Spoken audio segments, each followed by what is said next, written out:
evening. My name is Brian Marshall, and it is my great honor to just say welcome to everyone here tonight. For those of you who don't know me, this is my 18th year serving here at the University of Kentucky. I have served for the past 18 years as the lead campus pastor at a ministry called Christian Student Fellowship. So if you don't know about CSF, there was a little building that used to sit across the road for about 50 years, and we've bulldozed that, and we're building a new facility over there. CSF is actually the parent ministry that helped give birth to the Lewis House ministry. And if you're wondering, hey, what is this thing that NT Wright's at tonight? It's a monthly lecture series that we do. This is, I think, lecture number 3 or 4 in our Lewis House lecture series that we do monthly. Hopefully you all had a chance to sign in when you came in tonight because we send out a monthly email to say, hey, here's what's happening this month at the Lewis House with some of our lectures. But to give you some context of the special ministry that CSF is and the ministry that gave birth to Lewis House, I just want to show you all a quick 2-minute video about the ministry of CSF and what we do here on the University of Kentucky campus. So take a look at this 2-minute video. Hi, I'm Aubrey, and I'm a senior at the University of Kentucky. College can be a great place, but an enormous campus like UK can be lonely for a lot of students. Yet for me and so many others, college has been way different than I ever expected because I found a home at CSF. Christian Student Fellowship is a community in the heart of UK's campus. Hundreds of students gather here every week to grow closer to God and to each other. From the moment students step foot on campus, CSF reaches out in so many ways. We throw huge parties, serve thousands of home-cooked meals. We host worship services that overflow into our parking lot, serve pancakes every Friday night at midnight, get away for weekend retreats, and so much more. But CSF isn't just about huge gatherings. It's an intimate community. We host over 50 small group Bible studies where students meet weekly to grow closer to each other and to God. Whether it's hearing about Jesus for the first time or growing strong in the faith they brought to college, CSF helps students cultivate a relationship with Jesus in ways you would never expect on a secular university campus. And here's the really key thing. After graduation, CSF students go out across the state, country, and literally around the world. They become doctors, teachers, lawyers, pastors, missionaries, dads, moms. They take their faith with them into every corner of life. It may start at UK, but it definitely doesn't end here. Friendships are at the heart of CSF. Friendship with God and friendships with other students that will help you grow.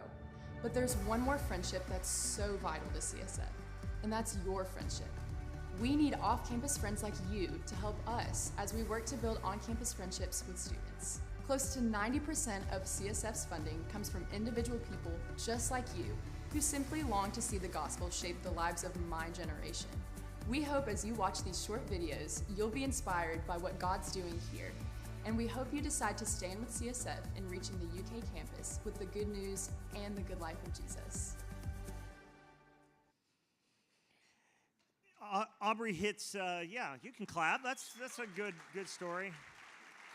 Aubrey hits a unique point there at the end. People who come to the lecture series go, where did this thing come from? And it really is just a community of people who say, we love what CSF does, and we're so happy that it's here in the middle of campus. But Lewis House is a new venture, and so to give you just a little bit of context for what Lewis House is, we kind of jokingly say that Lewis House is, imagine if C.S. Lewis moved to Lexington and started a ministry to reach students on campus, but also people in the community. Because CSF is always going to be 99% student-facing. We are solely there to reach students on campus. Lewis House is a little bit different. Yes, we want to reach students on campus, but we also want to serve people in the community. Hence, so many of you who are here. At our last event, we hosted a documentary by a Holocaust survivor last month, a guy named Pierre Savage, and his documentary, Weapons of the Spirit, detailing how Christians put their lives at risk during the Holocaust to save people's lives and save thousands. This little tiny French village he circles in on that saved thousands of lives. And when we showed the documentary and people were here, I showed a picture to my 9-year-old when I got home, and she's like, how did it go, Dad? And I showed her the photo, and she said, what's the deal with all the old people in the picture?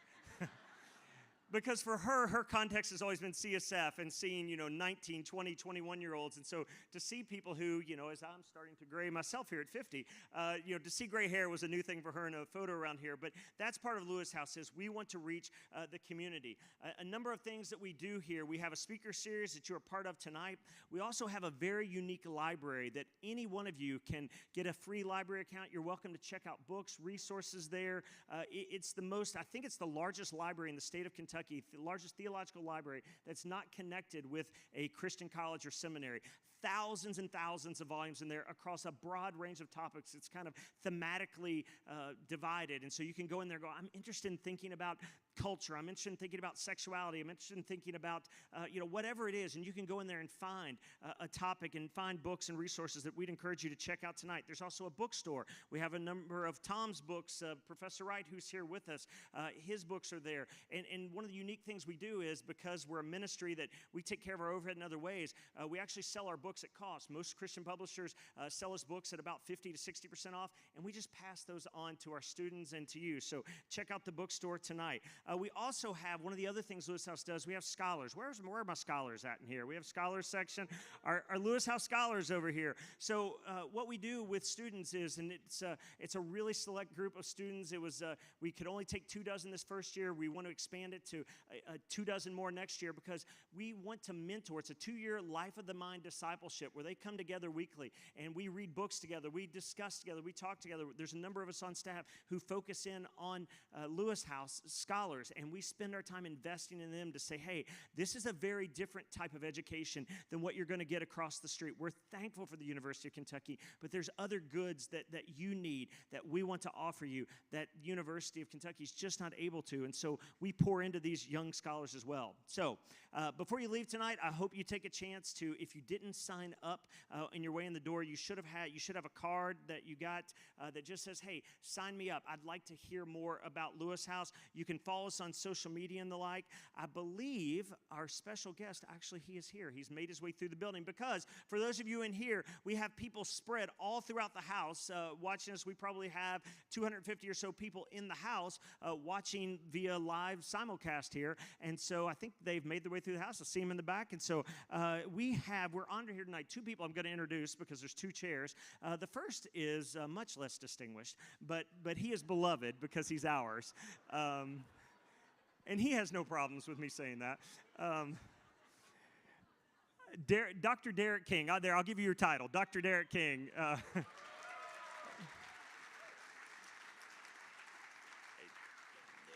Derek was a student here at part of CSF. He was a part of an earlier iteration of what is now Lewis House, something we did a number of years ago called the Christian Study Center. And Derek came through that, was discipled in how to think as a Christian, went on to seminary, and then went on to do his PhD in theology, and actually got to study under and with Professor Wright when he was at the University of St. Andrews doing his doctorate. Derek has since moved back from Scotland. He and his wife Bethany have moved back to Lexington. Their son's name, very appropriately, Lewis King. But Derek serves here as our scholar in residence. And even though he's young, Derek's already doing phenomenal work. Publishers already agreed to publish his dissertation work. He was recently awarded a $20,000 grant by the Templeton Foundation to do work on a new project on theology of attention, of the things that we give attention to in our lives. And what does that mean to us as Christians? How does attention shape us? And as someone who's on his phone way too much and finds my attention span shrinking every year I get older, a theology of attention is a very, very interesting project that Derek's working on. And so Derek's going to be up here tonight just having a conversation with Professor Wright. And so, he does not need any introduction. In fact, when I said, what do I say about you? It's like I could talk for 20 minutes of all the accolades. He said, just tell them to Google me. They can find all they need to know on Google, but he's taught around the globe. Certainly, is now a senior research fellow at Wycliffe Hall at Oxford University, is professor emeritus from St. Andrews University. But he's not only spent, and this is one of the things I appreciate about Professor Wright, is that not only has he spent time in the academy and doing the hard work of study and the years locked away and reading books and in conversations about those things and writing so much of that to share with us but not only is he someone who's given his life to the academy, he's also given his life to the church. that he has preached, countless sermons. He served as a bishop in the Church of England. He is someone who really models what it is to be a pastor and a theologian and combining those two into one person. And so we are deeply honored to have him here tonight. And if you'd put your hands together and welcome to the stage, Derek King and Dr. N.T. Wright.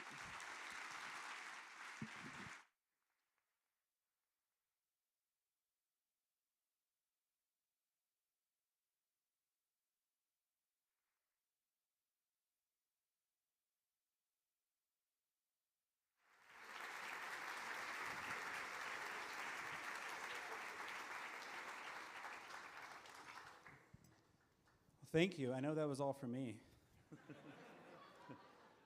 Yeah, I'm excited and honored to be up here. Whenever we were announcing that we had Tom, that he was going to be a part of our lecture series, we had several people ask, is he going to be in person? So much that we had to add it to our website. So I hope you all are impressed with our hologram here. Yeah. So Tom and I are going to have a conversation about one of his relatively new books, called Broken Signposts, How Christianity Makes Sense of the World. And I found it to be a really excellent guide for thinking about that question of how Christianity makes sense of the world. So we thought this would be a great opportunity to kind of ask Tom a little bit about his book. So let's start out. Sure. Broken Signposts. Tell us a little bit about this project and what you mean by broken signposts. What are these signposts that are broken? Okay, thank you, and thank you for your welcome and for organizing all this. I confess I was talking to my wife about what I was going to be doing this particular day, and I'd figured there might be sort of 40 or 50 people here, so this is a pleasant surprise to see. When I was working on a project 4 or 5 years ago for some big lectures in Scotland that I was doing, I was aware that I wanted to make an argument about how people think we might know about God, and about the signposts in our world which many people have thought point to God. And one of the things that many people have said is that all humans know in their bones that there is such a thing as justice, for instance, and that actually that's a sign leading us to God, that there might be a God of justice, and we all know that we want that, or something. And then in a previous book called Simply Christian, I actually argued that there were 4 such things: justice, spirituality, relationships, and beauty. I mean, take relationships. We all know, unless we're quite severely sick, that relationships are what make the world go round, that we are who we are in relationship with one another. And yet, we all know that we're really bad at them from time to time, and we mess them up, and it's not clear to the ordinary person thinking about that why that should be. So these are signposts. I added 3 more: justice, spirituality, relationships, and beauty. And I added for this book freedom, truth, and power. And the argument that I'm making goes like this. We all know these are really important. They're things that people cross-culturally and across time have all thought were really, really important. But they seem to let us down. As I say, relationships, we know they matter, but we mess them up. Justice, we know that justice is enormously important, but it remains very elusive. A lot of stuff in the news at the moment about justice and how it works, and who says and how does it go. And the same is true right across the board for all those things. Freedom, we all know that freedom is a great good thing, but is it freedom from constraint, or is it freedom for a particular task, or what is it? It gets more complicated the more you think about it. And so actually, it looks as though the signposts are all actually broken. When you think about how these things work, are they actually pointing up to a God, as though these are 7 things all going up and there's God at the top of the ladder? And I remember one day when I was pondering this and wondering how this argument was working, I realized that, and this is at the heart of the book, that the story of Jesus of Nazareth, told in the 4 Gospels in the Christian Bible, is a story about justice denied, a story about spirituality gone wrong, and so on and so on, a story about truth being trampled underfoot, particularly the story about Jesus going to his crucifixion, his death, has all those elements. And I realized that instead of these signposts all pointing up to God, what's going on in the Christian story about Jesus is an extraordinary story about a God who comes down to the place where all our signposts are broken, and comes to share that. So the direction of travel, instead of being, yeah, these will all take us up to God, is actually, when you look at the story, you see that, yes, these signposts all really do matter. They are true questions which we ought to be asking, but they work the other way around. So that's how the logic of the book works. Yeah, speaking of God coming down, I was surprised to see the thread that's running through all the signposts is the Gospel of John. And so I wondered why. The subtitle is How Christianity Makes Sense of the World, and it's very clear that you're talking about our world, the world that we're living in now. So the Gospel of John, of course, written 2,000 so years ago, so why talk about John, I guess? Yeah, in a sense, this was a thought experiment for me. I had run the argument in a different form in the book of the lectures I mentioned, which is called History and Eschatology. It's a fairly heavy title, but it's hopefully not quite such a heavy book. But I hadn't in that book run the argument with a particular biblical text in mind, but I realized that actually, of all the books in the New Testament, John has a huge amount to say about justice, about freedom, about truth, about power, and I argued the other things as well, beauty and spirituality, and so on. And I thought, well, this would be a really interesting thought experiment to take each of these, whatever you call them, signposts, features, things that we all know are important, and say, well, let's just read this particular book. Why John? Well, of all the books in the Christian New Testament, John has to be one of the most universally popular. And that's partly because it's unlimited. People say John is like a pool in which a baby can paddle safely, but an elephant can swim deeply. And in other words, yes, anyone can read it and get something out of it, but actually it goes on and on and on and gets deeper and deeper. And so many, like myself, have loved John since childhood without necessarily claiming to understand it. And that seemed to me a good conversation partner for talking about signposts which are themselves puzzling, but which might actually, when we interpret them aright, get us somewhere towards the truth. Well, yeah, let's start talking about some of the signposts and just go kind of one by one. We'll see how far we get. But justice, that's a spicy way to start, because that can be kind of a hot topic these days. And I'm sure one way or the other, many people have almost a visceral reaction when they hear, for example, the claim social justice, or we hear talk of social justice. So how do we talk about justice as a biblical idea? And maybe more importantly is, what does it mean to do justice well? Well, that's, of course, the great question, and I'm not claiming in this book to have solved all the meanings of all those. I mean, you know, philosophers have written massive books on each of these topics, so I'm only just, in a sense, dabbling and pointing at little bits of them. But one of the reasons I started with justice was that the previous book, Simply Christian, from way back 10, 15 years ago now, was designed to be an attempt to do for the 21st century what C.S. Lewis did in Mere Christianity. Here we are in the Lewis House context, a homage to the great man C.S. Lewis. And C.S. Lewis started Mere Christianity with the puzzle of justice. He said, you don't have to teach a child that justice matters. You know, children in the playground, somebody steals their toy, they say, that's not fair. How do they know it's not fair? They haven't taken a course on moral philosophy. They just know in their bones that this was wrong. And so on throughout life. I mean, most of us, certainly in the Western world, would look at what's going on in Ukraine at the moment and say, that is radically unjust. This is one country beating up on another which didn't ask for it, etc. I mean, it's more complicated than that, but that's the basic reaction that most of us have had. So that whether it's the micro level of the playground toy theft or the macro level of global conflict, we all know when something is out of joint, or we all know what it might mean to say that something is out of joint, so that then the question is, with all sorts of questions of justice, if people have that deep-rooted, gut-level sense, something's wrong here, it should be put right, who says that it is actually wrong? Who says whose fault it was? So we've developed systems of justice, massive systems of justice. I think you in America have taken this to an art form and beyond. But do we actually have justice at the end of it? Does everyone say, ah, yes, we live in a country where justice gets done?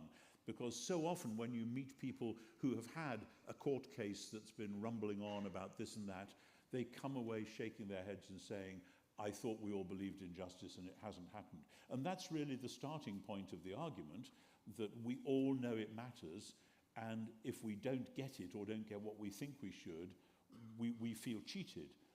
And that seems to be endemic in human life. And even an atheist who believes that there's no meaning in the world at all will still have again and again that sense, something's out of joint here.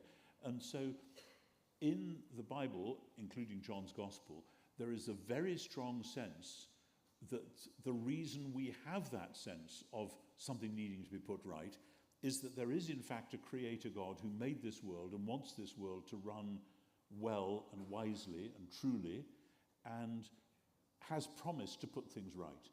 And I think many, many people kind of know in their bones that that's so, even if they don't believe it articulately. And so the sense that maybe things will be put right one day is something that we all yearn after. And in the New Testament, the main claim is that in and through Jesus of Nazareth, the God who made the world was putting things right. That, of course, raises another question.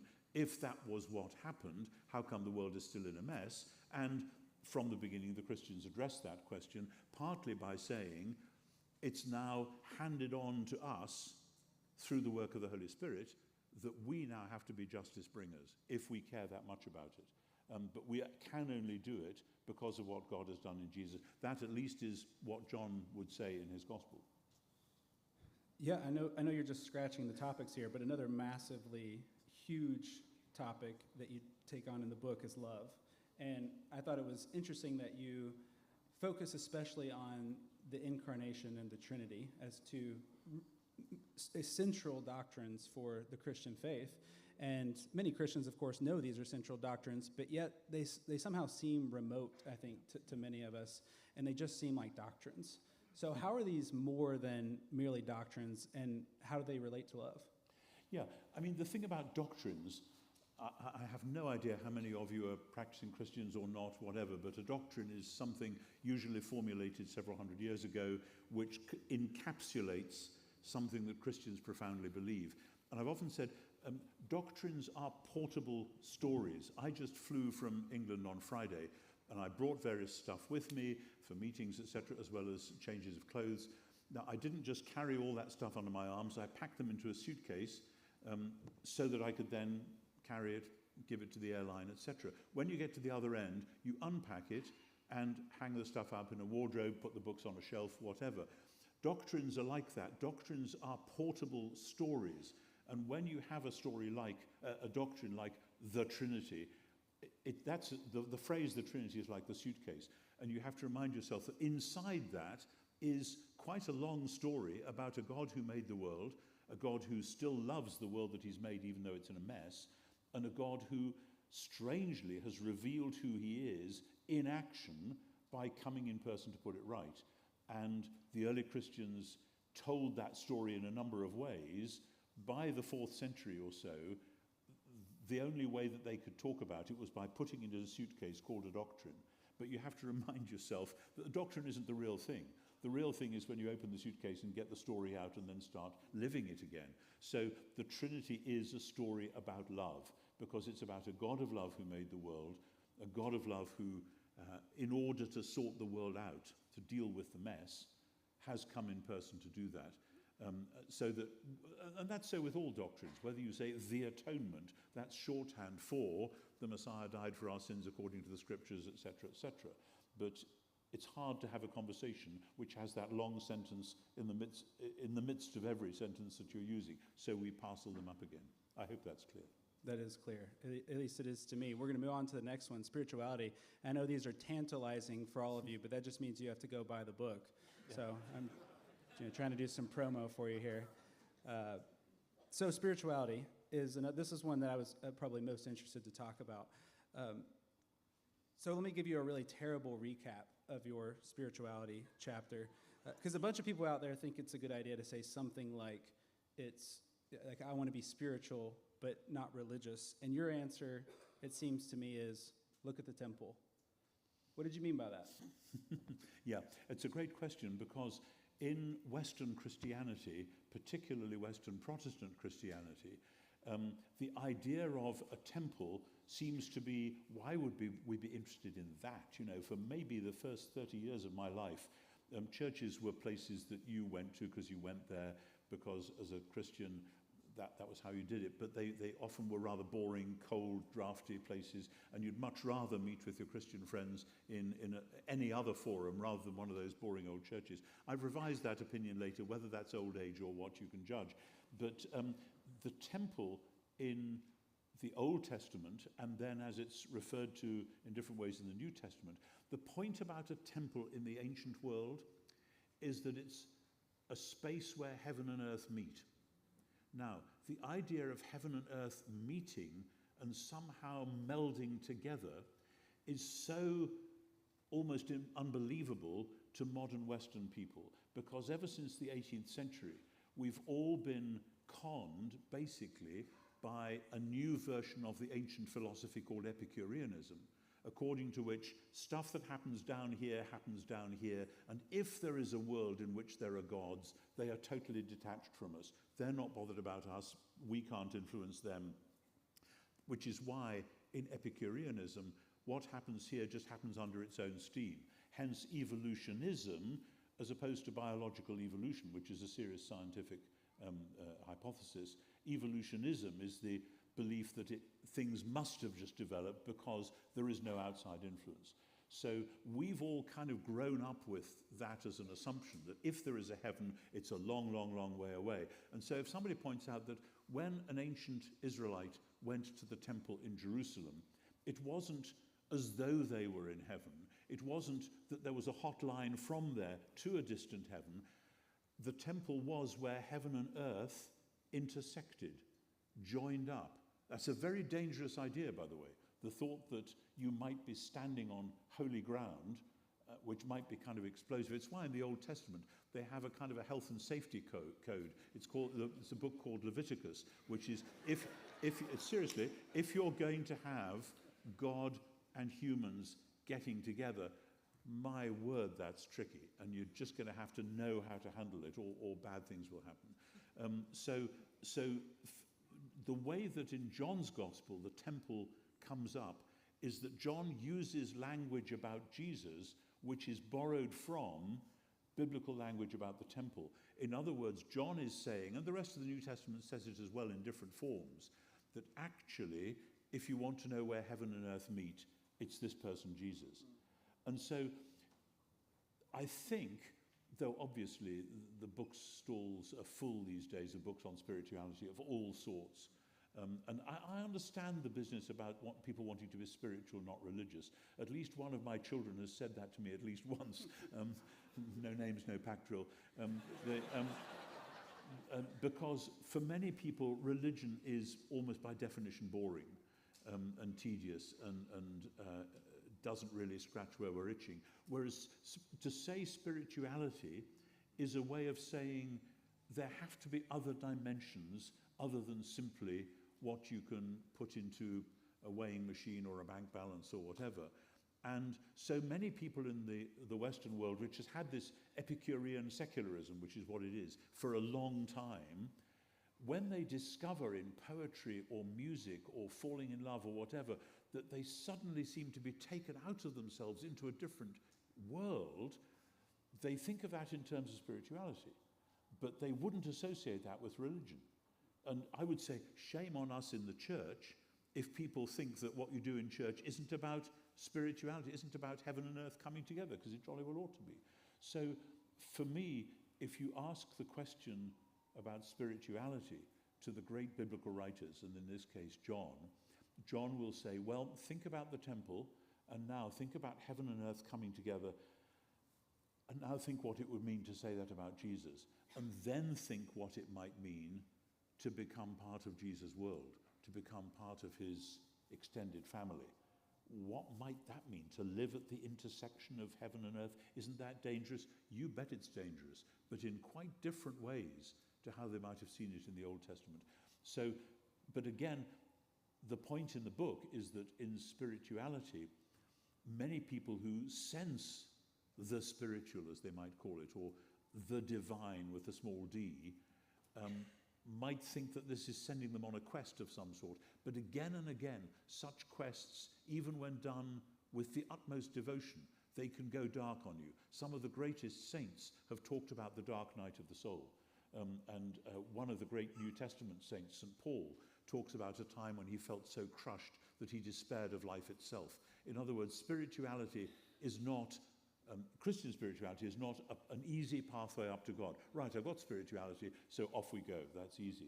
Rather, spirituality, if it's Jesus-focused, would bring you to the point, again, where Jesus himself, when being cruelly killed, shouted out, "My God, why did you abandon me?" You know, and so many Christians get to that point and think that that must mean they failed. But actually, when you read the story, it's not that we failed, it's that if we thought that our spirituality would lead us up to God, we were mistaken. And in fact, what's happened is that God has come down to the point where we feel abandoned, to join us in that abandonment. And so that, in a sense, is a redefinition, a dangerous redefinition of spirituality, if you like. I'd like to follow up on that. So many of us do interact with a lot of people who think this way, who just default to the I want to be spiritual but not religious mindset. How can the church, or even maybe ministries like CSF or Lewis House, how do we evangelize and disciple people who think like this, and students who think like this? That's a good question, because people are coming from so many different places. And in your country particularly, in mine, I think to a lesser extent, there are lots and lots of people who have been very bruised by organized or even disorganized religion, and who have got bad memories of things that have happened in church, or people that they've known who were supposed to be Christians, but then look how they actually behaved. And so trying to make a bridge into that world can be really, really difficult. And, you know, this is so for being a clergy person myself. Preachers' kids find it difficult because, in a sense, it's too close up, and they know too much. One or two of you may know, I have a cartoon in a downstairs bathroom which is of a bishop driving away from church, and his wife's in the car beside him, and the bishop is saying to his wife, "Have you considered how much more effective my sermon would have been if you hadn't shouted, 'Ha!'"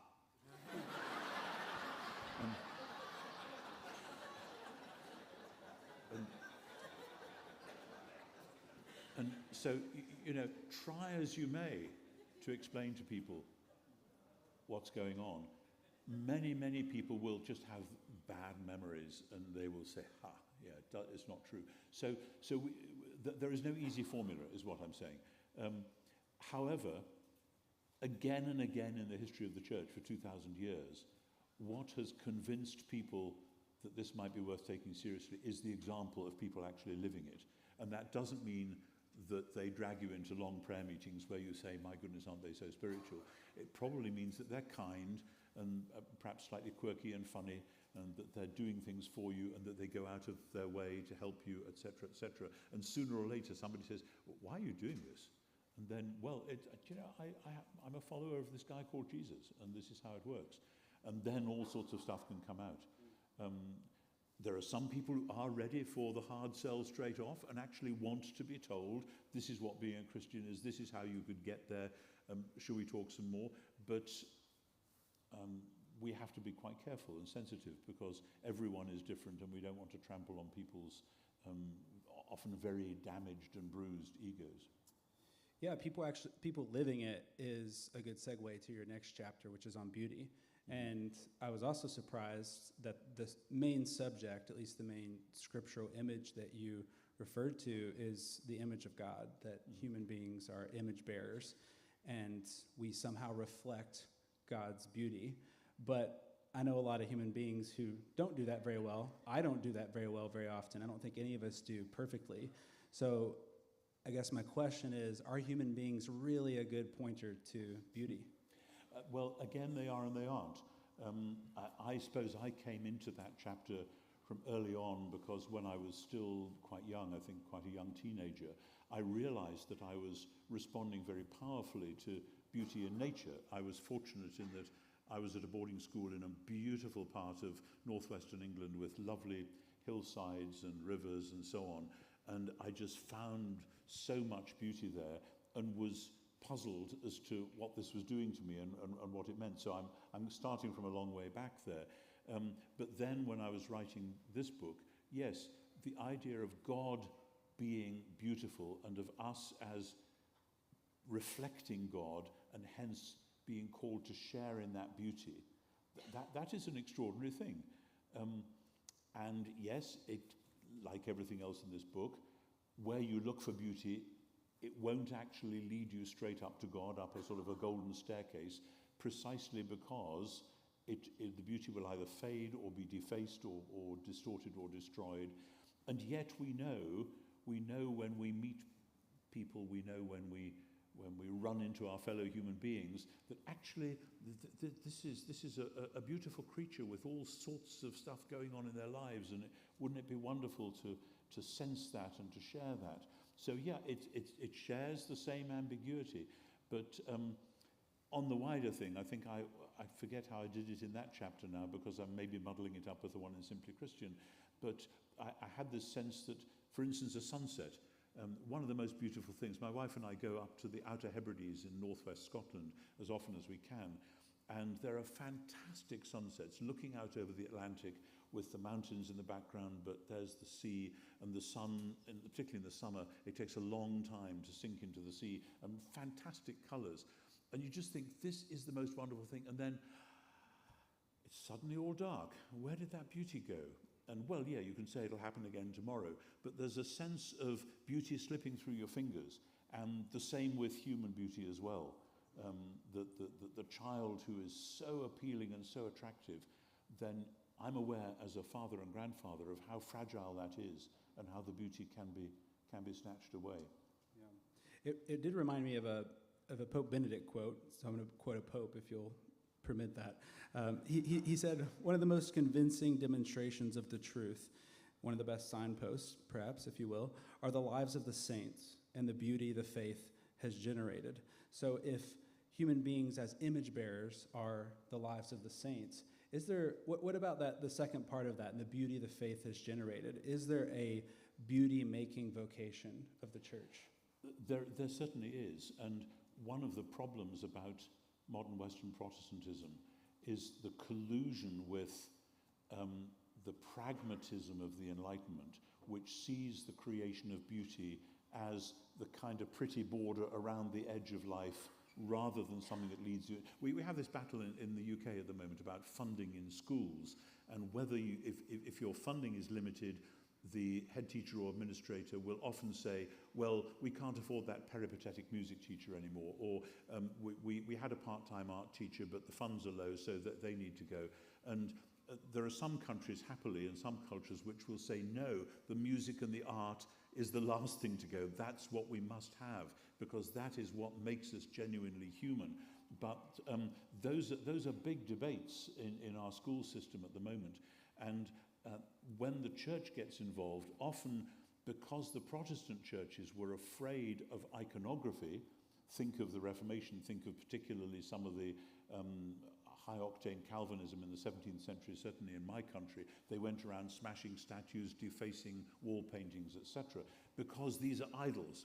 And so there's been a sort of rejection of idolatry, and often then a rejection of beauty.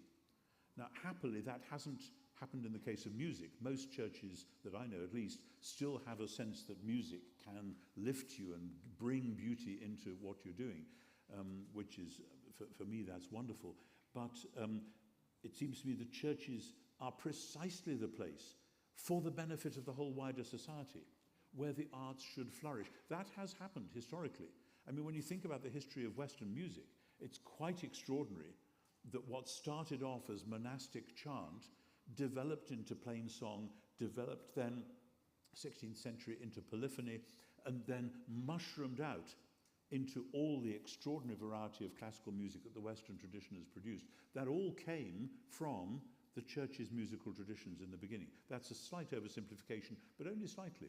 And if you think of people like J.S. Bach, from within the Christian tradition, producing music that now is played around the world by people of all faiths and none.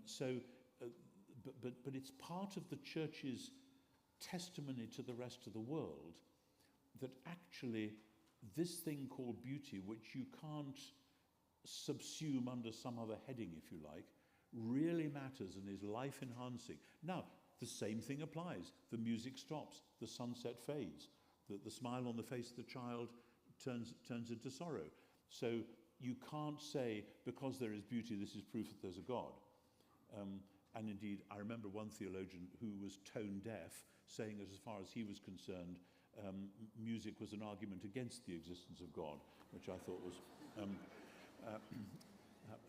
pretty devastating. But what I'm saying is the beauty that we see in the lives of the saints, Benedict, I mean, actually, I'm slightly skeptical about that. The people who have been closest to some of the real saints have said, yeah, there is beauty, but they were very difficult to live with, actually. And that no doubt can be true. I have known some wonderful, wonderful older Christians whose faces will shine, in whom you can see beauty. But again, if you spend time with them, you find that they're a bit quirky, a bit fussy, a bit this or a bit that, because we none of us attain the perfection that we might aspire to. So I wouldn't go all the way with Benedict. And sometimes, of course, hagiography has run away with itself and has abstracted the difficult bits when we're writing up the lives of the saints. Well, you hear what I'm saying. Well, one more question about the beauty chapter. There's a line that you wrote in the beauty chapter. It's almost a throwaway line that struck me. You wrote, "Perhaps part of the role of beauty is actually to help us find grace within grief, perhaps." It reminded me of a line from Tolkien's Lord of the Rings. In the middle of all the chaos and danger and fear, Sam looks up and sees a star twinkle, and we're told the beauty of it smote his heart as he looked up out of the forsaken land, and hope returned to him. And I wondered if you had something similar in mind when you wrote that line about grief. And of course, there are no cookie-cutter solutions to grief, but how can these signposts, especially beauty, comfort those who grieve? Yeah. I'm grateful for that Tolkien quote, because I'd quite forgotten it. It's a long time, I confess, since I read The Lord of the Rings. That's a shame. But, That's a shame. It is a shame. Yeah. There we are. It's partly, we're kind of inoculated against it in my family because my oldest son read it when he was 7 and loved it so much he read it again and again and again. And he is now the Tolkien geek. I mean, when we went together to see the first of the Tolkien movies over dinner afterwards, somebody had the folly to say to him, "Why was so-and-so doing such and such?" And Julian replied, well, now 650 years before in the lands of the north. And we thought, oh, okay. Settle down, guys. It's going to be a long night, you know. But the line about seeing some, if I can just refer to the chapter on beauty, because when I was writing this book, I was actually going through a grief process myself. My mother died just before her 95th birthday in June 2018. And I was writing this book not long afterwards, and quite a lot of this book, I was wrestling with the fact, I mean, my mother was very old, was ready to die, she was a Christian. We all kind of heaved a sigh of relief when we heard that she'd finally gone, because we'd felt sorry for her. However, she was my mother for the whole of my life, and many of you will know exactly what that means. It's a good thing that she's gone, but my goodness, there's a huge, enormous hole, and the grief was, as grief does, coming over me in waves and waves. And I was working on this book, and some of it was very tearful to write. But the chapter on beauty, when I'm writing, I sometimes get up very early in the morning, and I walked outside the house, and the sun had not yet risen, and I came back in and I wrote this. The moon has only a few days left in its cycle, rising now in the southeast about 2 hours before dawn. I stood outside this morning in the frosty air under a totally clear sky, marveling one more time at the infinite number of twinkling lights above me, small messages sent out so long ago that it makes the events in John's Gospel seem like yesterday. There was the moon, low and dramatic, to its left the planet Venus, to its right Jupiter. I had to come indoors, but I returned several more times, and as the sun came up, 3 or 4 flocks of geese rose with it, honking and flapping on their morning journey, flying right past the bright crescent and the still visible planets. And then next paragraph, it's cloudy now, the geese have gone, and so has the glory of the night. I am enriched and also saddened. So that's just happened that day that I was going to be working on that chapter, and that was going on. So I was wrestling with precisely that in the midst of grief, there are signs of beauty which say, actually, it's going to be all right. There are certain bits of music that do. I sometimes think that the music of Brahms has the capacity to say, actually, it's going to be okay. And Brahms was somebody who knew a lot about grief, not least over his own mother. And somehow to write the music that he did, to convey that. And it's not just classical music. Pop music can do it. Folk music can do it. There's a moment, but you can't catch it, you can't bottle it, you can't keep it. You have to be grateful for it at the moment. And then, of course, I move on again to the beauty of Jesus' life, and the story of Jesus is just stunningly beautiful, but where does it end? It ends with the beauty being brutally crushed by Roman troops, etc. We could talk about any of these all night, but let's move to another one, a new signpost, freedom. And you said this about freedom. You said, our culture has been plagued with misunderstandings about freedom. Freedom from outer constraints isn't the same as freedom for some purpose or goal. So could you first elaborate on this and what you mean by it? And second, do you think that similar misunderstandings of freedom have infiltrated the church or Christian views of freedom? Yeah, that's a great question, and I need to ponder it. I mean, I was trained as a classicist before I became a theologian, and I'm very much aware that the Romans, the ancient Romans, believed that they had freedom and that it was their responsibility to give freedom to the other people who happened to be part of their empire. Thank you very much. Of course, not all the people wanted Roman freedom in quite that way. And it makes you realize, the first Statue of Liberty was put up by Cicero's friends where his house had been after his enemies had pulled it down, because Cicero was the great orator of liberty. So liberty is what empires claim that they have, and claim that they have the right to give to other people. And the fact that we all slightly titter at the thought of that shows that we see just how tricky it is.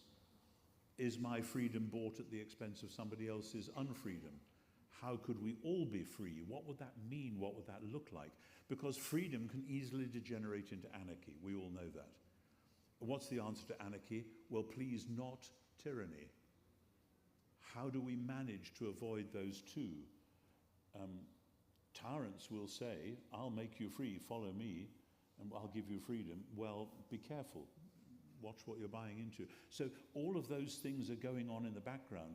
But then in the church, Jesus in John's Gospel says, you will know the truth and the truth will make you free. And the people he's talking to says, how can you say we need to be free? We've never been enslaved to anybody, which was a lie, by the way. The Jewish people had spent a long time being slaves in Egypt, and then they'd spent a long time being effectively slaves in Babylon.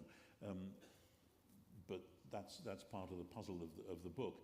But Jesus is talking about a particular kind of freedom.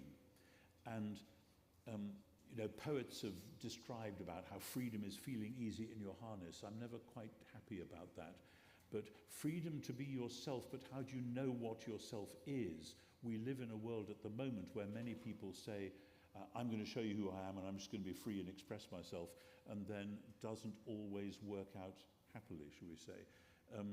So that in the church, sometimes when church leaders have seen, not least young people, but it can be at any age, expressing themselves in certain ways. Church leaders have said, no, you can't do that, we're not allowed to do that. And sometimes they may be right. It may be for our protection that we need to be told that is not actually the way to freedom. But many people have felt bruised by church leaders stifling their freedom.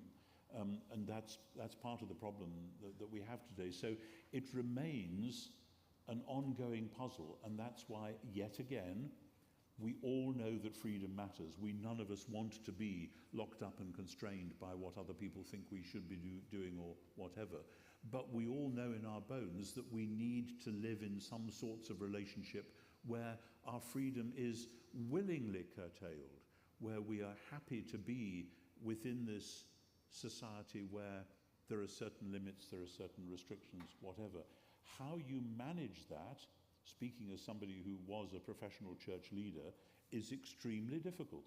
And it seems to me what it demands, above all, this could have been another thing in the book, I suppose, is humility. And humility is not easy to come by for any of us.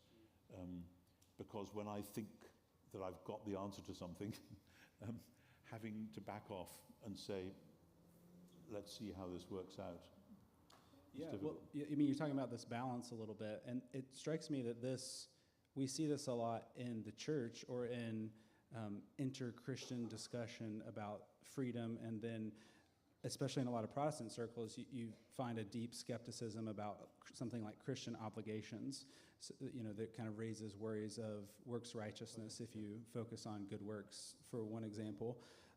So how do we strike this balance well as Christians who know that we're free? And of course, a lot of people point to St. Paul as the example of how dangerous this works righteousness can be, but yet we're expected to behave a certain way and to do this and that. I mean, that touches, of course, on the question of the interpretation of what Paul means by works and so on, which is a vexed issue, and some of you here will at once hear the overtones of the various debates that have gone on in Pauline scholarship over the last 30 years or so.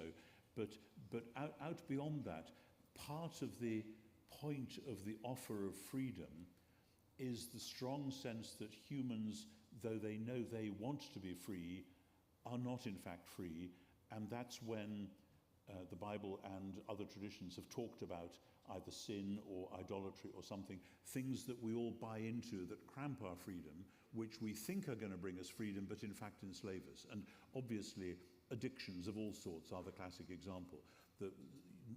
Very few people say, I want to be an addict of this or that or the other sort. They slide into it by accident. They find it's got them before they can get out of it. I had a message from a young man who I don't know very well, but he wrote to me not long ago. He'd been a gambling addict for 15 to 20 years. He's now in his 40s and finally has kicked the habit. And he just slid into it and through long therapy managed to get out. And there are many forms of addiction, as you know, addiction to substances, addiction to sex, addiction to gambling, whatever it may be. That is slavery. And part of the Christian analysis of the plight of humankind is that there's more addiction out there than we realize, that we're all addicted to worshipping idols of some sort or another, and that needs to be broken. And then the question is, when that gets broken, what are you going to do? Are you then free to do anything at all? And the answer is no. You are then set free to be a genuine human being. How are you going to be a genuine human being? Well, actually, by worshipping the God in whose image you're made. Only thus can you be a genuine human being. And worship is costly. So are you then still free? Well, then the philosophers can get going and say, well, no. But you end up, if you're not careful, with freedom, meaning the freedom to be like a random atomic particle just zooming around at random. And none of us actually want to be like that either. Good. So the next signpost is truth, which is another, of course, enormous topic that we could talk for a long time about. And you really hone in on this scene in the Gospel of John near the end that's easy to skim over if you're reading, because we think, oh, well, I know all the major points of this, the crucifixion, the resurrection, the ascension. These are the kind of essential scenes that I need to know, so it's easy to skim over this one. When Pilate confronts Jesus, and I'm wondering, first of all, can you just summarize this moment for us, and then say why you think it's important for our cultural landscape today? It's an extraordinary scene, actually. I mean, if you were going to take one scene out of John's Gospel to dive in and to spend some time thinking about, the second half of John chapter 18 and the first half of John chapter 19 is this extraordinary dialogue between this young Jewish man who's been already beaten and so on and is going to face more, and this hardened, cynical Roman official. And they're arguing about freedom and justice and truth and power and neat stuff like that, with the one knowing that the other has the power to kill him or have him killed. And in the middle of it, Pilate has no idea what's really going on, because the Jewish leaders, the chief priests, have handed Jesus over. So what have you done? What's this all about?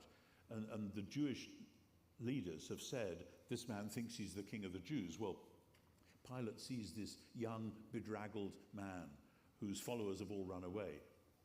And he says, kind of cynically, are you the king of the Jews? And Jesus says, did others tell you about me, or was this your own idea? And Pilate snorts and says, look, I'm not a Jew. Your own people have handed over you. What have you done? And they go on like this, to and fro, kind of teasing at it. And so Pilate says, so are you actually a king? And it's a typical Johannine moment. John's Gospel is full of these moments where Jesus is asked a question and he answers a different one. It's like a sort of comedy spoof of a game show or something where people answer the wrong question all the time. But constantly in the Gospel, it's because Jesus is answering the question underneath the one that's actually been asked. So Pilate says, are you a king? And Jesus says, look, I came into the world to tell the truth. And Pilate says, truth? What's that? Because, as you probably know, truth is what powerful people make it. Let the reader understand. And what does Jesus mean? Jesus means that he has come into the world to be the sort of king who is articulating the way the world actually is and could be and will be, to tell the truth about the wonderful creation and about the fact that the God who made it is now doing new creation. That's the truth. And actually, elsewhere in John's Gospel, Jesus tells his disciples that they are to be people of truth. They are to be people, in other words, who speak truth into God's world so that God's world may become what God intended it to be. In other words, truth is not simply a bare A equals B reflection of the way things are. Truth is about the God who made the world saying, this is how I intend it and this is how it's going to be. So Jesus has come into the world, and so he's redefining kingship, he's redefining power and authority, which we'll get to, I guess, around the idea that people need actually to be told the truth about the way things are and the way things will be. And Pilate, of course, the cynical, it's a classic postmodern move, but 2,000 years before its due time, said, what is truth? Truth is what I make it. I have a sword here, I could kill you. If that's the truth I want to make, that's what I'll do. But then, as it goes on, they get onto authority and power. So that's the scenario. And as I say, it's worth pondering, because these are the great questions which still haunt every society. What is truth? And if Jesus is saying something cryptic about having come to tell the truth, it might just be worth paying attention.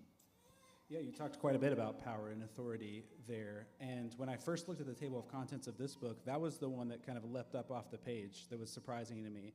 Beauty, freedom, truth, that all makes sense. But power struck me as odd initially because it can be kind of an uncomfortable word, especially when we're talking about God. And for many people, God's power is an indication that he isn't good or loving. But by opening up John's Gospel, you tell a bit of a different story. Yeah, well, yes, I mean, many of us grew up in a world where, as you say, the word power felt, by definition, restrictive. Power means somebody else forcing me to do what I don't want to do, and we don't like that. But, as I say, anarchy is, if anything, worse than tyranny. Ask the people in Iraq whether they were happier after Saddam Hussein was toppled than before. tyranny is terrible, but actually anarchy, if anything, is even worse. And so we all probably know in our bones that we need some order, some structure. The question is, how is that to be done? How is it to be, dare I say, policed? And the question of what is policing and how should that work is the question of power, but then philosophers have argued about hard power, soft power, etc. What does it look like? What are the constraints, etc.? And if this world is made by a good and wise God who wants human beings to exercise a delegated responsibility for that world, then if your image of God is of a big bully in the sky, the chances are your systems of justice will be little bullies on the earth. If your image of God is the Father of Jesus Christ, then your systems of power and responsibility and authority might be rather different. I think part of the trouble in the Western world is that our systems have not grown out of the Christian vision of God, but often a deist vision of God from the 18th century, which had this rather high, lofty God looking down and occasionally stepping in to do some sort of judgment. And it seems to me our society on both sides of the Atlantic is ripe for a reconsideration. But the point again about the power here is that, yes, in the New Testament, all power belongs to God, is delegated to Jesus. And look what happens, he gets crucified. So there's a huge paradox there, that the abuse of power is one of the key things about the crucifixion of Jesus. So when we are aware, as we mostly are aware, of the abuse of power in our world, then it's clear that power by itself can't lead us up to God. People who try to do that become monsters. But when we realize the importance of power, but that Jesus himself suffered the abuse of power, then we can say, well, yeah, the questions raised by power are important questions, but they're not answered by us climbing up a ladder to God. They're answered by God coming down and taking the full force of that on himself. Yeah. Well, one more question for Tom, and then we're going to open it up to the audience. And I think we're going to have some folks running around with mics. So get your questions ready. And even those of you in the other rooms, I think we're going to try to take a question or two from the house as well. But last question, can you tie a bow on all of this for us? Because all this is super interesting, but I think if we're being honest, we can see the mist coming off the sea, and it seems like these signposts are getting more obscure, not clear. So maybe can you give us a signpost for the signposts? How do we look for these signposts well? Yeah, another great question. I think it's a matter of keeping your eyes and ears open in the real world, in your real relationships, in your real reactions to beauty, to injustice, to whatever it is, and at the same time, keeping your heart open to the message which is coming, whether it's from John's Gospel, any of the other things you might be reading, or if at the moment you're not in the mood for reading Christian literature, then try some of the great poets. But in other words, you want to be in dialogue in yourself between the things that really matter in the world and the possibilities of insight. And obviously I would say that go for a book like John, or Mark's Gospel if you want, or one of Paul's letters, but John is a good place to start. And allow that dialogue to take place. And when you do, then the things in the real world which might look as if they're pointing up to some sort of a God, they may well be asking the right questions, but don't imagine that just by following them, they'll take you all the way to God, because the God who is revealed in the New Testament is the God who comes down to the place where they all went wrong. And that's, in technical language, that's the problem with what we call natural theology. Having mentioned my mother, can I just tell the story? That when I had to do the Gifford lectures on natural theology, my mother, aged then, I suppose, 93 or something, said, Tom, what are these lectures about? And I said, it's natural theology, Mum. And she wasn't a theologian at all. She was an archdeacon's daughter, but she wasn't a theologian.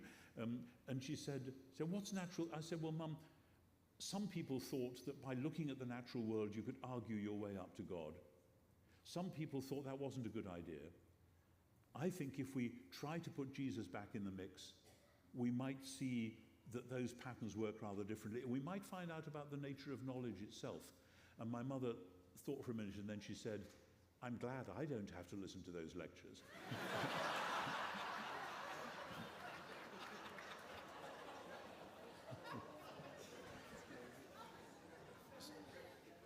But that's what it's about. It's about putting Jesus back into the question of how, as you look around the world, can you make sense of it? And this doesn't mean saying that justice, beauty, relationships, etc. are rubbish, they're irrelevant. They're not. They are genuine signposts.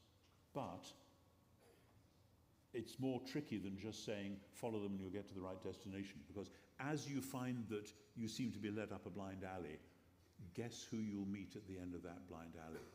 And the answer is the crucified Jesus. So that's what the book's about. It's a good answer. Well, we're going to open it up to the crowd now, and I've been instructed by the real people in charge, who are those back in the booth back there, that we're going to do one room at a time, and we're going to start here in the hut. So, I've got a question right there, which will be easy for our mic runners. Hello, Professor Wright. It's good. It's a real honor to see you. I'm just curious, with all the talk of the signposts and things, have you thought about how laughter and tears and maybe complex things like awe work into relationships and beauty as they kind of thread through it? Laughter and tears and awe. Oh, okay. Awe spelled A-W-E. Or, yeah, right. You know, it's the old Jesus of Nazareth film, wasn't it, that John Wayne was playing the centurion at the foot of the cross, and he said, truly this is the Son of God, and they said, say it with more awe, John, and he said, awe, truly Jesus, this man was the Son of God.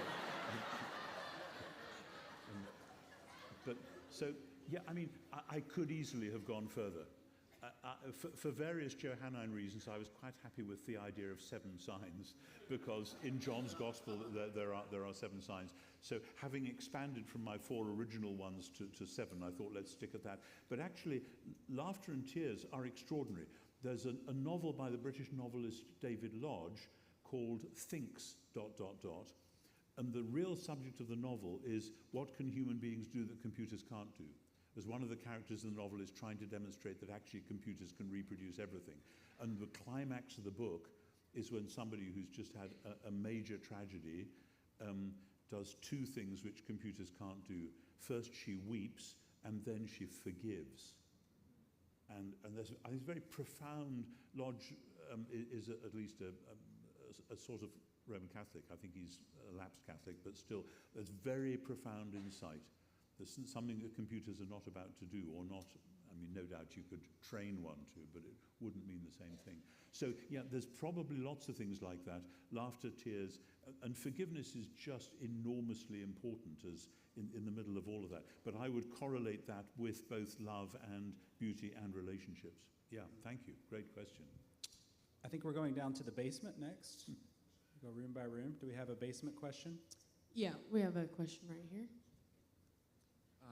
Hello. Thank you, Dr. Wright, very much. I suppose this is a brief, could you go into a tiny bit more detail sort of question. I'm curious about what you said way back at the beginning about something along the lines of modern Epicureanism.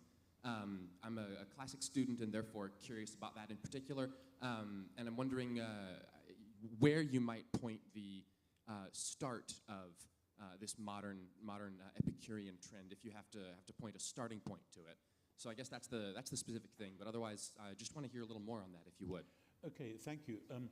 The short answer is that no point in me addressing the screen because he's not there anymore. The short answer is that I expound this in the first chapter of my book, History and Eschatology, in some detail. But the modern form of Epicureanism started in about, I think it was 1417, something like that, when an Italian monk called Poggio Bracciolini discovered the manuscript of Epicurus, the great, not Epicurus, Lucretius, the Roman poet who was the great exponent of Epicureanism in the 1st century BC. Lucretius had been lost, and he found this manuscript and published it. And it's an amazing poem, Lucretius's De Rerum Natura, concerning the nature of things. And the reason why this Italian monk found this so attractive was the medieval system of basically an angry God out to get you, warning about hell and so on, was really scary, and people didn't like it for the same reason as ancient pagans didn't like it, which was why both the Epicureans and the Stoics had pulled away from it. And so Epicureanism was a way of saying, no, the gods aren't angry with you, and no, when you die, you just stop existing, so there's nothing to worry about. That's the thing that drives Epicureanism. And this then came through people like Machiavelli in the 16th century, through into the 17th and 18th century, and this has been tracked by many philosophers. There are controversial bits to this thesis, but it's quite widely held. So that, for instance, all the way to Karl Marx, Marx wrote his doctoral dissertation on Epicurus, and for Marx, revolution comes by a social progress which is happening from below. It's not by God controlling it from above, and it's like a volcano. It's rumbling along and then it'll explode. Equally, Hegel, who is the believer in progress, it's still about an inexorable thing moving forwards. Now, it's more complicated than that, but I note that one of your own founding fathers, a certain gentleman called Thomas Jefferson, did say in one of his letters, I too am an Epicurean, although he was lots of other things as well, as well as one of the most brilliant people around. So it's and one of the reasons we don't recognize it as an ancient philosophy is that it's picked up steam from some bits of scientific research in the 18th century which seemed to demonstrate evolutionism. In other words, hey, look, we can show that God didn't intervene in this. It was just biology doing its thing. We have to, as I said before, we have to be very careful to distinguish evolutionism, which is an ideology based in the Epicurean mindset, from genuine biological evolution.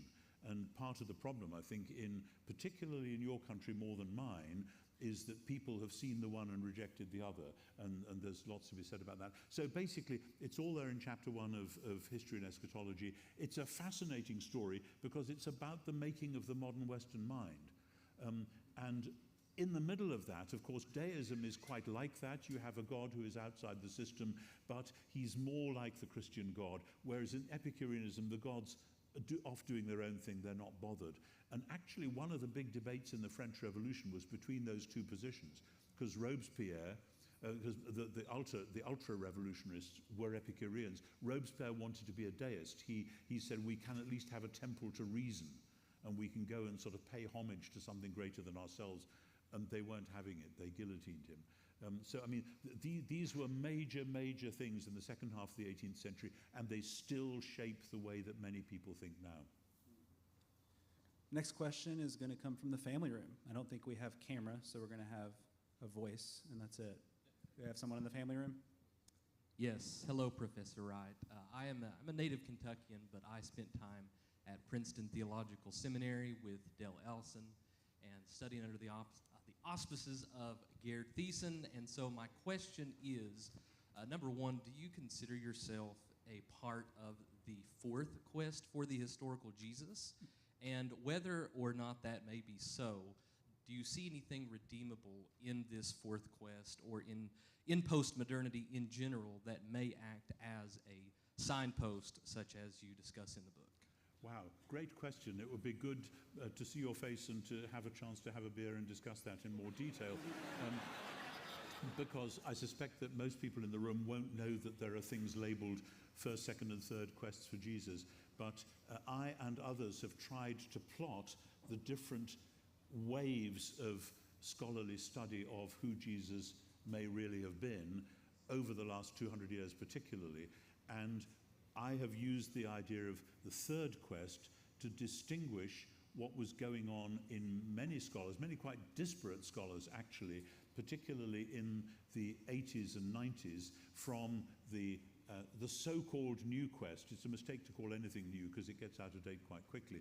But the new quest, which was really the 50s and 60s, and one of the key things there was the recognition by scholars in a way that just hadn't been done before, which is shocking, that Jesus was a genuine Jew of the first century. when Geza Vermesh wrote his book, Jesus the Jew, in 1973, the reviewers were kind of shocked. Oh yeah, I guess Jesus was Jewish. How do we handle that?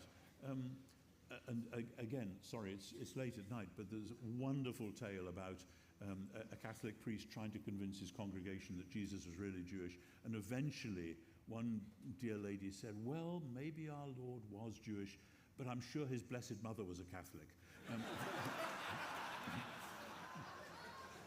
But it was that sense of, okay, if Jesus is Jewish, what sort of a Jew is he? Is he like a rabbi? Is he like an apocalyptic prophet? Is he a wandering teacher?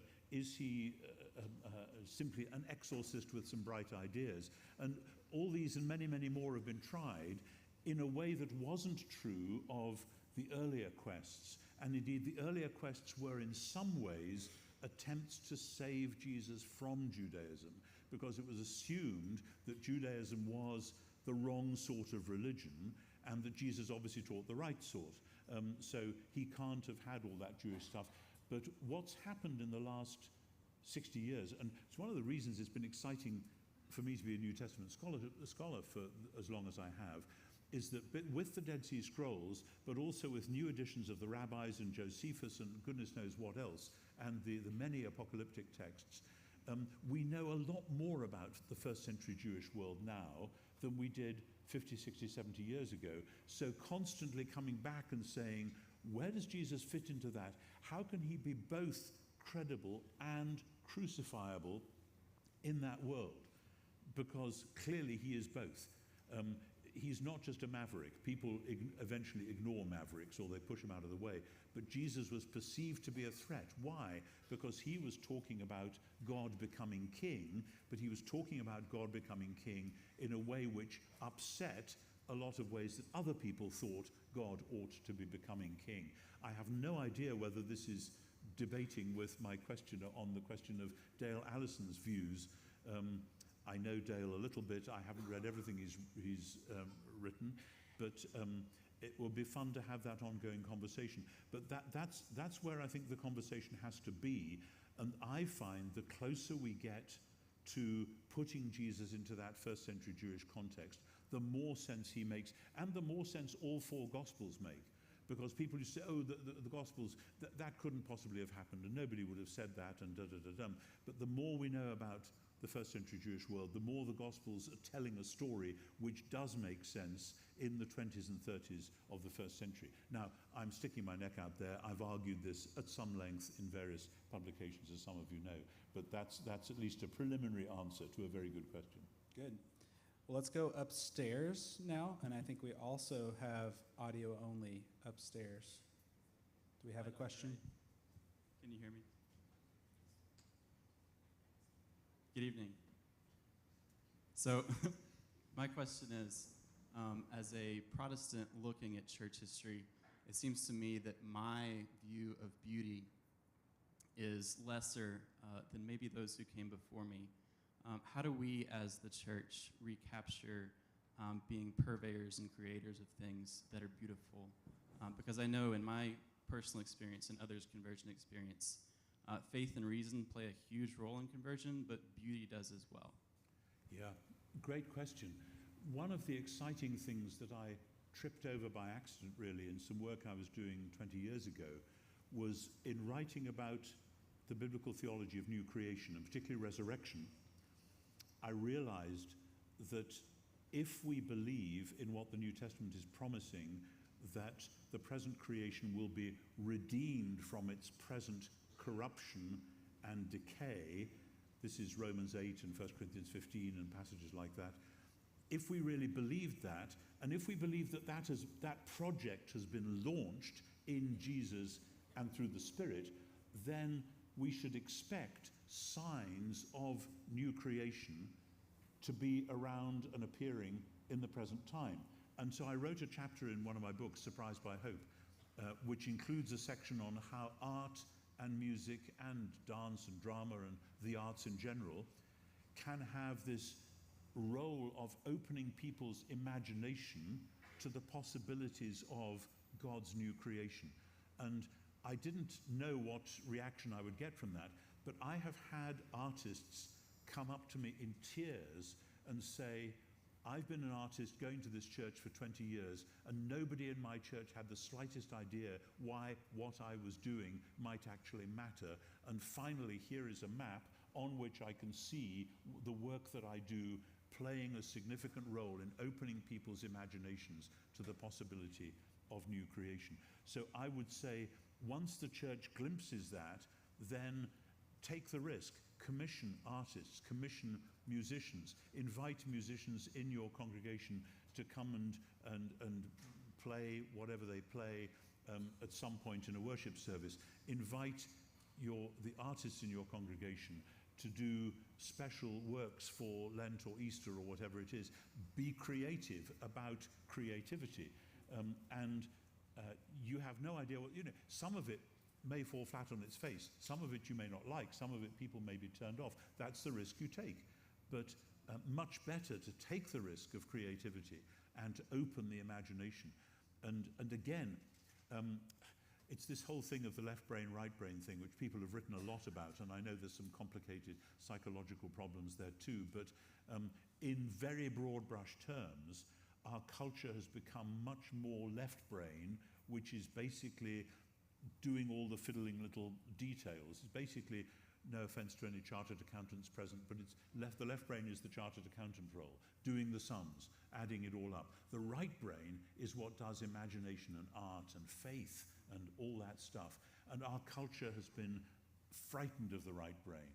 And so we've even sometimes pretended it doesn't really have a role. It's time to reintegrate ourselves. We've been culturally schizophrenic.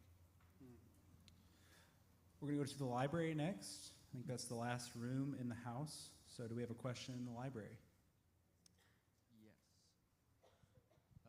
So, very simple question. What even struck in you to start writing books? That's it.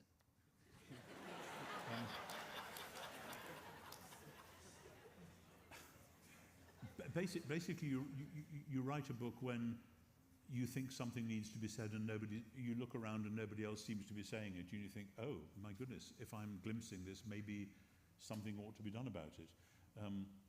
And then maybe you get the taste for it, and it becomes, I like writing, I like words.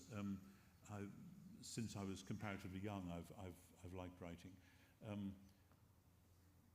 Yeah. But it's, I'm one of the lucky ones. I was privileged with a good education. I was given the opportunity to study some fascinating stuff, and at a certain point you realize that you're glimpsing things which seem to make sense of areas of life or the Bible or whatever that other things you've read don't seem to be making sense of, and that's always a risk. You might be completely wrong, probably are in some respects, but you take the risk. So, yeah. And it was scary to begin with, because when I was a young scholar, there were several grey-bearded professors, speaking as a grey-bearded professor now myself, there were several such around Oxford when I was studying, who would metaphorically look over your shoulder and say, oh, you're not doing that stuff, are you? I thought we gave that up a long time ago. And it's actually quite difficult if you're in your 20s and there's guys in their 60s and 70s basically telling you that, oh, that's old hat, or shouldn't do that, or why would you bother with this? And it took me a while to get those guys out of the picture and say, do you know what? This is what I think I'm seeing, and I'm going to say it. Once I started doing it, it was quite fun. We're glad you did. Okay, we're going to take 2 more questions, both from the hut. So our mic person, Bree, gave someone a mic, right? Yeah, she gave me the mic. Dr. Wright, thank you for being here. It's just a pleasure to have you here tonight. I want to go back to something you were talking about in terms of unleashing the artists. And I think in general, I just want to ask, how do we put these concepts into practice when it comes to sharing the gospel and making disciples? In a thousand different ways. You know, William Booth, the head of the Salvation Army in the late 19th century, said, if I could win one more soul for the Lord by playing the tambourine with my toes, I would do it. And it seems to me in all ways. I have a good friend who some of you may know or know his work. He's a Japanese-American artist, Mako Fujimura, is based in Princeton, but sometimes teaches in Fuller Seminary as well. And Mako has done these amazing illuminated biblical texts. Now, I've no idea if somebody would become a Christian through looking at one of those, but a lot of people who are already Christians would look at them and be drawn into the meaning of the gospel in a whole new way by seeing these very delicate, beautiful Japanese designs around the gospel story. And I think, again, it's because a great deal about wooing somebody into faith is about imagination, is about supposing and what if and had you considered the possibility of ... That's why I say in one of my books that curiously evangelism sits between justice and beauty, because if we're talking about the Jesus of the Gospels, we're talking about a God who is going to put the world right. And the putting of the world right is not a blind, cold justice. It is a celebration of the beauty and the vivaciousness of God's creation, and the fact that the new creation is going to be like that, only much more so. So if the church that is preaching the gospel is seen not to be caring about justice or not to be caring about beauty, don't be surprised if the gospel seems rather sort of narrow and etiolated in the middle. And of course, this is partly to do with the thing which I'm actually lecturing about this week in Asbury Seminary, which is that, and sorry if this shocks you, but for most of the Western church history, people have imagined that the real point of Christianity is for human beings to find their way up to God. Now, as you'll have detected from what I've said about broken signposts, actually the story of the Bible is about how God wants to come and dwell with us. And until we get that sorted out, all these other things will still be quite tricky. Final question. Does someone have a mic? Okay, John. No pressure or anything. Thank you, Dr. Wright. It feels only fitting, since we're in a very free country in the United States of America, that I have to ask you about your broken signpost, freedom. As you were mentioning humility as a crucial aspect to freedom, I felt that discipline had to be mentioned. So my question to you is discipline the pathway to this fundamental right of freedom that we have in this country? It seems in this generation that while we do stand on the steps of our forefathers, we might not recognize that not only is it obedience at the cross, but also discipline to suffer with him that leads us to that freedom. That's great. Thank you very much. And yes, I mean, the other day I watched a concert pianist playing an amazing piece of music, and I know enough about what it takes to make somebody a concert pianist to know that when you see the person on the stage doing this extraordinary thing, and sometimes with their eyes shut and their hands flying to and fro and the music coming out, that only comes because of hundreds and hundreds and hundreds of hours of disciplined practice. But once that discipline is in place, that person is free to make this amazing music. And you can't have that freedom without the discipline framework. So much of the problem in our society, he says, wildly generalizing at 8:30, that's about 3 in the morning in my body clock time right now. So I'm allowed wild generalizations at midnight. That so many of our problems come from people who see the freedom, don't want the discipline. I remember once, as a counterexample, going to some odd musical event where some guy actually claimed to make a virtue of the fact that he was just kind of making something up as he went along. He said he didn't want to be constrained by all the formalities, etc. And actually it was rubbish. Because, you know, and same with poetry. When you read a great poem, it sometimes feels as though it's just flowed out of the poet, that the poet has just written it, dreamed it. Now, some poets have done that. Coleridge smoked a certain substance, went to sleep. It wasn't his fault. His doctor actually recommended it. They didn't know what the effects were going to be. He was poor guy. Read the biography; it was tough. But anyway, he would dream in poetry and would wake up and be able to write hundreds of lines. But most poets, most of the time, achieve their effect by the sheer discipline of knowing how words work, knowing how lines work, knowing how meters work. And if they try and flout that discipline, the poem actually isn't going to work. So expand that, put that on the political stage. Well, have fun, guys.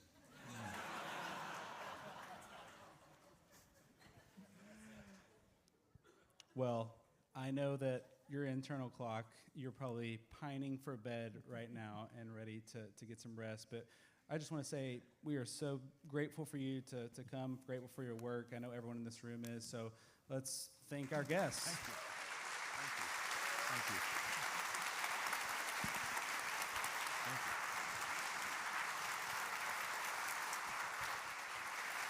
Thank you. Thank you.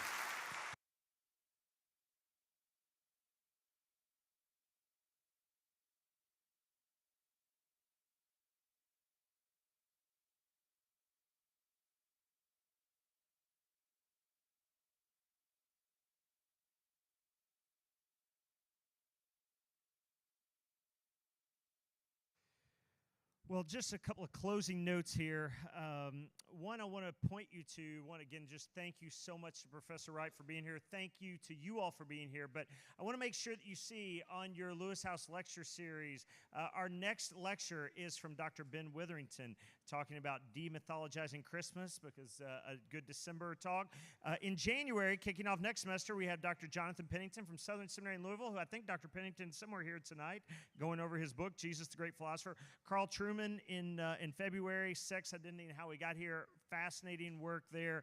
And then also, you could read the rest, but one very unique thing we're doing in February down at the Opera House. I don't know if any of you are familiar with the work of Max McLean. Anybody know Max's work? They do stuff on Broadway. He's got Fellowship of the Performing Arts, New York-based actor, and has a production company there. They are bringing the narrative life of C.S. Lewis to the stage at the Opera House here in Lexington. The Thursday night show is largely already sold out, but the Friday night show, tickets will be going on sale for that one. They have not gone on sale yet. So if you signed up, we will be sending you a link to say, hey, if you'd like to come to this production at the Opera House, it's the last Friday night in February. We would love to have you. I would just invite you all to stick around here afterwards. Feel free to visit the house, the library, even the library itself. You know, I looked at History and Eschatology, the book he's talking about. We have that in the library. Fujimura, the artist, Makoto Fujimura.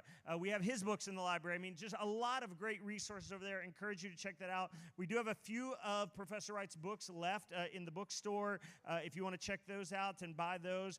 And then, again, social media, if you could follow us on, if you want to follow us on Instagram to hear more about what we do, or on Facebook, we post a lot of information on there. We are simply Lewis House Lex, Lewis House Lex, Lewis House Lex. You can follow us there. We have food tonight, some food, some drinks, because we believe hospitality and just being able to share some food, to talk, to dialogue together is important. So we always have food here at every event. So you are welcome to stay around as long as you like, to talk, to engage, to discuss. Thank you again for coming, and we'll hope to see you soon.